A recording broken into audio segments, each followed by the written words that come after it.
All right, we got the Saints coming to town this Sunday, man. A big game that, honestly, if the Giants expect to win any game moving forward, this is probably the one. So if they want to go out there and get a W, a lot of fans probably don't want that. This Sunday is going to be the best opportunity for them heading in, going against the Saints. Now, originally, when the season started, I was looking at this game to go to. One, because this week is actually my birthday. So I was like, man, let me go to, MetLife. Never been to MetLife.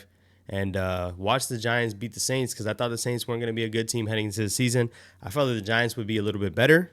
And, I mean, who would have thought? Here we are, man. The Giants sit with tied for the worst record in the league. And there's no, honestly, optimism that we will beat this Saints team. And a lot of people want us to lose. Hey, if you want to land the number one overall pick, you got to lose more games. I think this is the only realistic chance of them getting a W the rest of the season, going against teams like the Falcons, the Ravens, the Colts. This is definitely one of those last games that if they want to get a W, man, and actually if they want to get a W at their home stadium, this is the opportunity to do it. Now, for this team, Drew Lock has been announced to be the starter. Drew Lock, don't mess it up.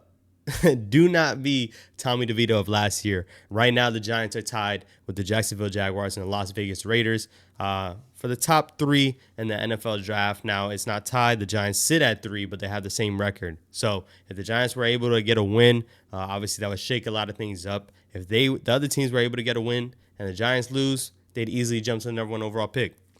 A lot looming large in these next 5 games.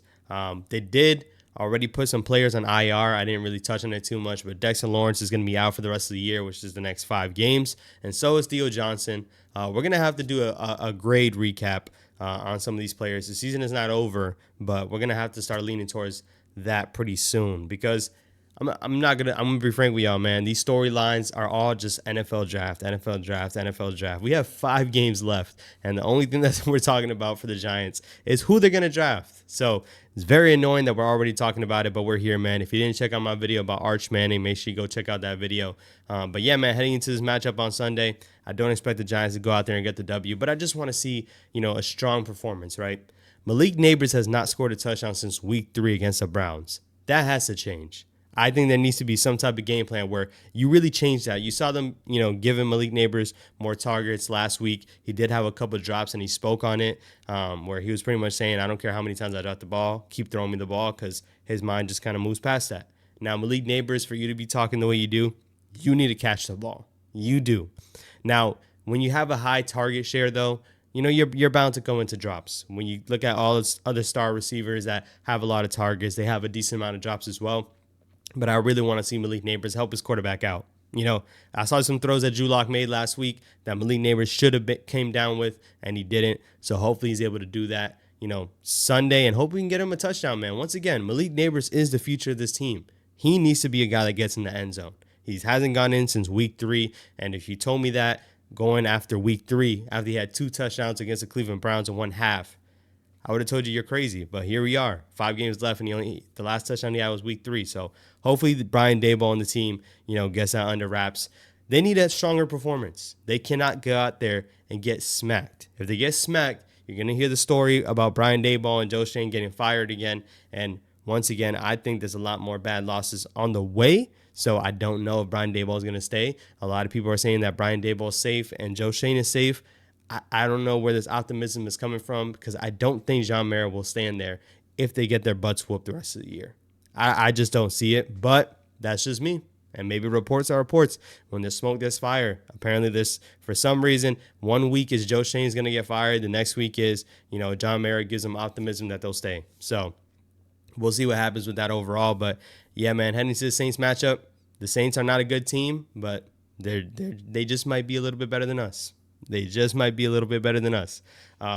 As for the other players on this team, obviously Dexter Lawrence is out, our best defender, and our defense is already, ripped to shreds.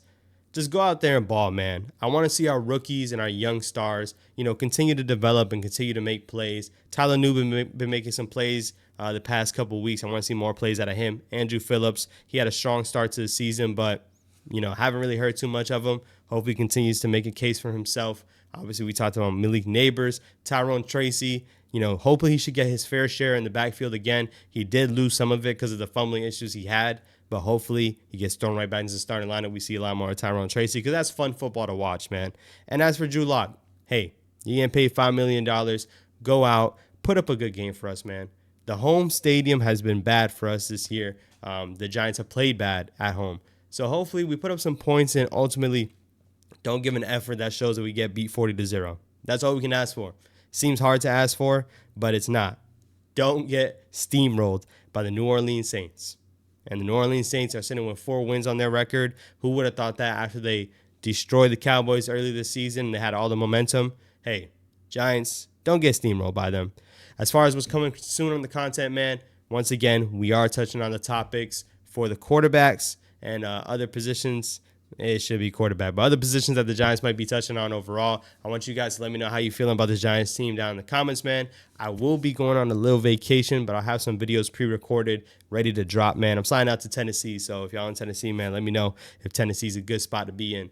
I'm going to be out there for my birthday, my anniversary, so yeah, man. I have some videos pre-recorded to head out, though, so y'all let me know how you feel about the game overall, and stay tuned. I might go live on my phone out there in Tennessee. So stay tuned for that, man, after the game on Sunday. And I'll catch you guys on the next one. Peace.